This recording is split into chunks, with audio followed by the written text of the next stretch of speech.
تو تکبر سے بچنا ہے، کیونکہ کبریائی کس کی چادر ہے؟ کبریائی تو اللہ کی چادر ہے، سب سے بڑا تو وہ ہے، ہر چیز میں پرفیکشن کے لیول پہ تو وہ ہے۔ اور اگر ہمارے پاس کچھ ہے بھی، یعنی اگر اللہ نے ہمیں کوئی خوبصورتی دے دیا یا علم دے دیا یا نیکی کی توفیق دے دی ہے، تو یہ یاد رکھنا ہمیشہ کہ یہ اس کی دین ہے، وہ جسے چاہتا ہے عطا کرتا ہے اور جسے چاہتا ہے کھینچ بھی لیتا ہے۔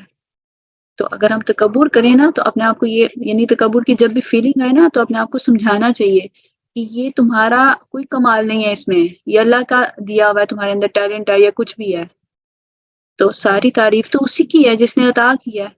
اور آپ دیکھیں حضرت عمر رضی اللہ تعالیٰ کی مثال آتی ہے ہمارے سامنے۔ حضرت عمر رضی اللہ کو جب خلافت ملی نا، تو جب وہ ممبر پہ چڑھ رہے تھے نا، تو کہہ رہے تھے کہ عمر اس وقت کو یاد کرو جب تم لوگوں کی کھجورے لا کے دیا سوری تم لوگوں کے پانی بھر کے لاتے تھے اور اس پہ تمہیں چند کھجورے اجرت ملا کرتی تھی، یعنی سیلری کیا ملتی تھی؟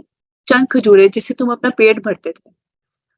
تو لوگوں نے کہا کہ عمر آپ نے یہ کیا بات کہی ہے، آپ ممبر پہ چڑھے ہیں، ہمیں سمجھ نہیں ہے آپ نے یہ بات کیوں کہی ہے۔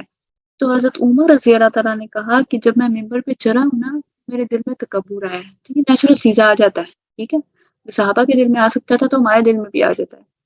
تو حضرت عمر رضی اللہ تعالیٰ کہتے ہیں کہ جب میرے دل میں تکبر آیا نا، تو میں نے اونچی آواز میں اپنے کانوں میں آواز ڈالی اور میں نے اپنے آپ کو یاد دلایا اپنا ماضی، کہ آج بڑی چیز نہ سمجھو خود کو، اس وقت کو یاد کرو جب تم لوگوں کا پانی بھر کے لاتے تھے۔ تو آج یہ اگر خلافت دی ہے تو اللہ نے دی ہے، اس پہ اس کی تعریف کرو، اپنی نہیں۔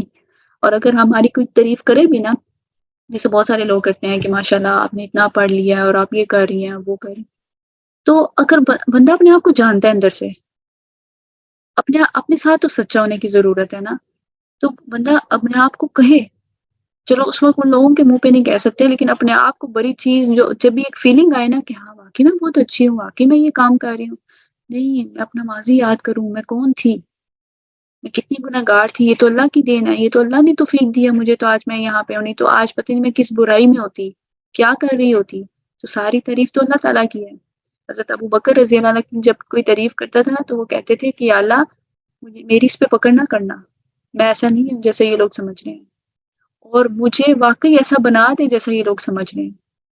تو یہ ہوتی ہے عاجزی کی نشانی۔ اتنے بڑے بڑے صحابہ، حضرت ابو بکر، حضرت عمر رضی اللہ تعالیٰ، اگر ان میں یہ کوالٹیز تھیں تو ہمیں بھی ان کوالٹیز کو اپنانا چاہیے اور تکبر سے بچنا چاہیے، کیونکہ بادشاہت صرف اللہ تعالیٰ کی ہے، بڑا وہ ہے۔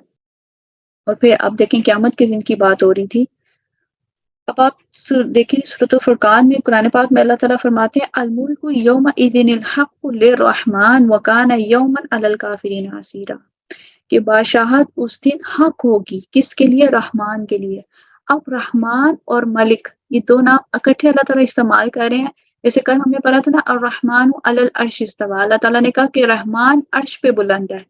جب بھی اپنی کبریائی کو بیان کرتے ہیں نا اللہ، تو اپنا نام رحمان لے آتے ہیں، سبحان اللہ۔ اللہ تعالیٰ خود کتنے ہمبل ہیں اور کتنی عاجزی شو کرتے ہیں، حالانکہ سب سے بڑے ہیں، ہر چیز میں پرفیکشن کے لیول پہ ہیں۔ اب یہاں پہ کہہ رہے ہیں کہ اس دن بادشاہت کس کی ہوگی؟ رحمان کی ہوگی۔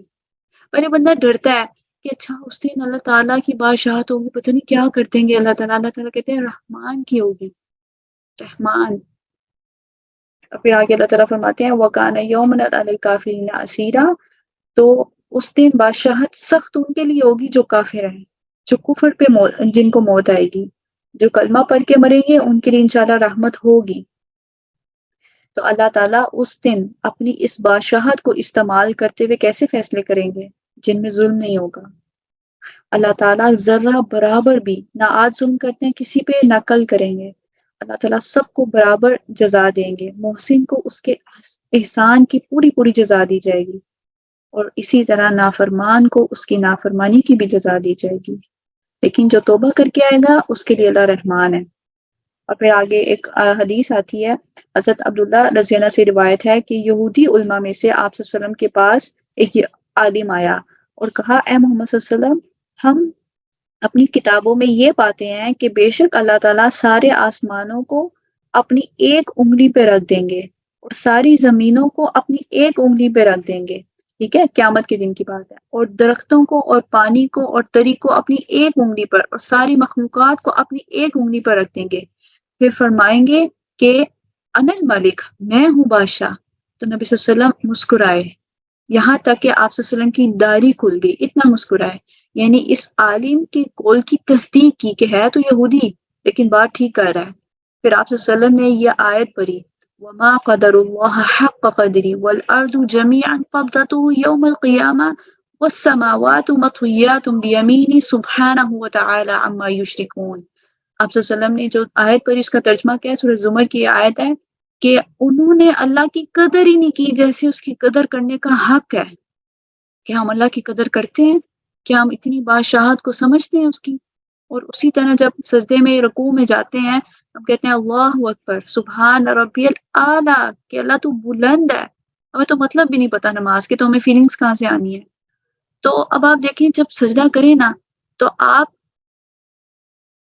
جب آپ سجدہ کریں تو آپ اس بات کو فیل کیا کریں کہ اللہ سب سے بلند ہے، وہ سب سے، اس سے اوپر کوئی ذات ہی نہیں ہے، سب کا بادشاہ ہے. اور پھر اس آیت میں کیا کہا گیا ہے کہ تم یہ جو لوگ ہیں وہ اللہ کی قدر ہی نہیں کرتے. اور آگے کہا گیا، یعنی اس یہودی کی بات کی تصدیق کرتے ہوئے کہا گیا ہے کہ زمین ساری کی ساری اس کے قبضے میں ہوگی جس دن قیامت ہوگی، اور آسمان بھی. اور سبحانہ و تعالی عما یشرکون، اللہ پاک ہے اور بلند ہے ان سب چیزوں سے جو لوگ ان کے ساتھ شریک ٹھہراتے ہیں. وہ اتنا بڑا مالک ہے اتنا ہی وہ رحمان ہے، جتنا بڑا وہ مالک ہے نا اتنا ہی زیادہ وہ رحمان ہے.